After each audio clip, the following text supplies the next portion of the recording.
Baik, Assalamualaikum warahmatullahi wabarakatuh. Perkenalkan, nama saya Laude Asmar Malik, kelas B dengan NIM 22650045.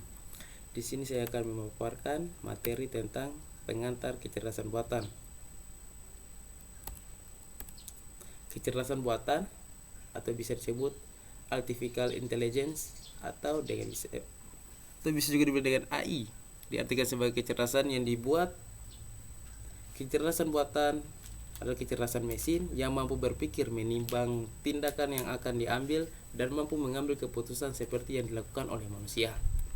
Para ahli, yang pertama A. Simon, tahun 1916, kecerdasan buatan merupakan kawasan penelitian, aplikasi, dan instruksi yang terkait dengan programan komputer untuk melakukan suatu hal yang dalam pandangan manusia adalah cerdas.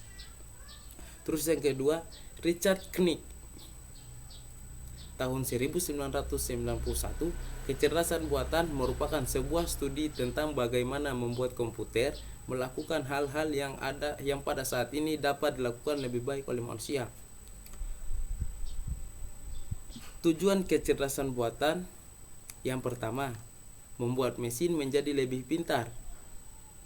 Itu tujuan utama. Yang kedua, memahami apa itu kecerdasan. Itu tujuan ilmiah. Dan yang ketiga, membuat mesin lebih bermanfaat. Yang itu tujuan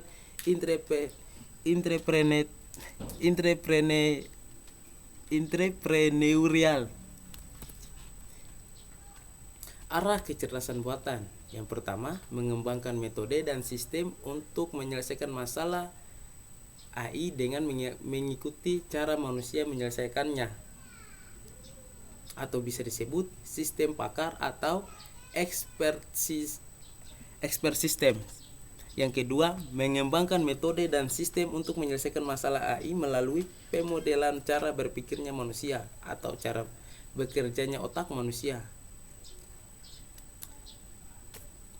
Terdapat beberapa alasan untuk memodelkan performa manusia dalam AI.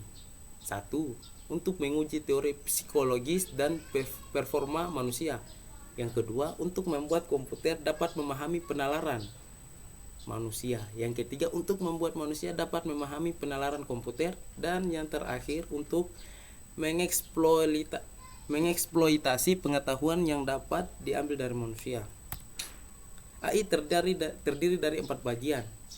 Yang pertama, sistem yang berpikir seperti manusia. Yang kedua, sistem yang berpikir secara rasional. Yang ketiga, sistem yang bertindak secara rasional. Dan yang terakhir, sistem yang bertindak seperti manusia. Perbedaan antara programan AI dan komputasi konvensional. AI, pemrosesan mengandung konsep simbolik, sedangkan komputasi konvensional algoritma. Kedua, fokus, AI-nya pengetahuan, komputasi konvensionalnya data dan informasi. Yang ketiga, kemampuan menalar, AI ya, dan komputasi konvensional tidak. Terus yang keempat, pemeliharaan dan update, AI-nya relatif mudah, komputasi konvensional sulit.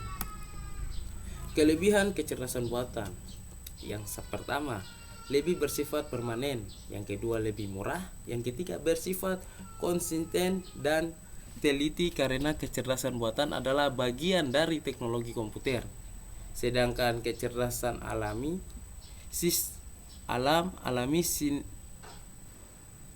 senantiasa berubah-ubah. Yang keempat, dapat didokumentasi. Keputusan yang dibuat komputer dapat didokumentasi dengan mudah dengan cara melacak setiap aktivitas dari sistem tersebut. Kecerdasan alami sangat sulit untuk direproduksi. Yang kelima, dapat mengerjakan beberapa tugas lebih cepat dan lebih baik dibandingkan manusia. Kelebihan kecerdasan alam. Yang pertama, kreatif. Manusia memiliki kemampuan untuk menambah pengetahuan, sedangkan pada kecerdasan buatan untuk menambah pengetahuan harus dilakukan melalui sistem yang dibangun. Yang kedua, memungkinkan orang untuk menggunakan pengalaman atau pembelajaran secara langsung, sedangkan pada kecerdasan buatan untuk mendapat masukan berupa input-input simbolik. Yang ketiga, pemikiran manusia dapat digunakan secara luas, sedangkan kecerdasan buatan sangat terbatas. Cabang ilmu dalam kecerdasan buatan. 1. Sistem pakar atau expert system. Sistem yang dirancang untuk dapat menirukan keahlian pakar dalam menjawab pertanyaan dan memecahkan suatu masalah. Contohnya, sistem pakar untuk mendiagnosis penyakit mata. Yang kedua, pengolahan bahasa alami. Atau bisa disebut natural language processing. Program yang memiliki kemampuan untuk memahami bahasa manusia untuk bentuk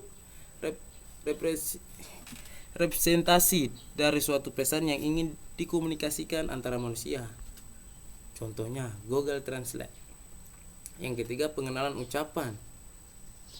Pengembangan teknik dan sistem yang memungkinkan komputer untuk menerima masukan berupa kata yang diucapkan. Contohnya alat bantu dengar. Dan yang keempat, robotika dan sistem sensor, atau bisa disebut robotics and sensory system. Sistem robot dan sensor yang dapat digunakan untuk menggantikan kinerja manusia secara otomatis. Komputer vision. Bagaimana komputer dapat mengenali objek yang diamati atau diobservasi. Yang kedua, intelligent computer instruction. Komputer yang dapat digunakan sebagai tutor yang dapat melatih dan mengajar. Yang ketiga, game playing. Program komputer game yang di dalamnya terdapat peraturan dan permainan yang membatasi perilaku pemain dan menentukan permainannya. Itulah hasil pemaparan materi saya tentang kecerdasan buatan. Assalamualaikum warahmatullahi wabarakatuh.